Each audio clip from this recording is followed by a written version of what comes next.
Some people say that motivation is like a bath. It needs to be taken every day for it to work. Different people have different views about motivation, saying it's not real, etc. But the truth is that sometimes we feel like doing things and sometimes we don't. It's easy to go to the gym when we feel like it, easy to eat healthy when we feel like it, but when we don't and we do it, that's called discipline. So how do we drive ourselves to take massive action when we are procrastinating, when we have imposter syndrome, when there is apathy, when we are fault finding through perfectionism and waiting for the time to be right? Very simple. It's understanding there's three main ways to drive motivation, or three main driving forces for motivation. Number one is everything we do is to move towards pleasure or away from pain.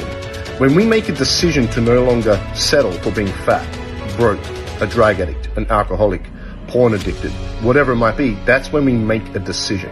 When an obese person realizes that the pain of the current situation is greater than the pain of the journey they must embark upon to lose the weight, they will decide. All first decisions are made to move away from pain.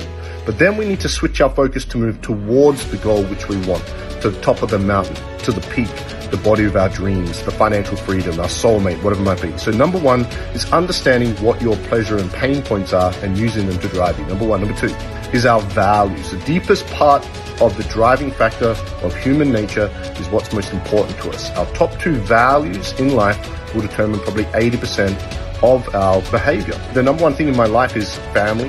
The number two is health.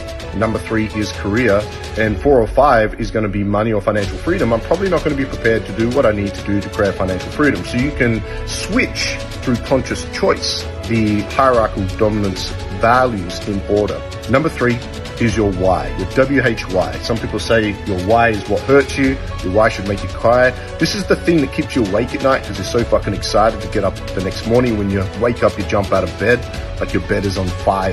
Why are you doing what you're doing? Is it to provide a legacy for your children and break free from the shackles of apathy and struggle and suffering and pain? Is it something else? When you look at these 3 factors and you use the law of accountability to position yourself to be successful, you'll always find a way to get motivated.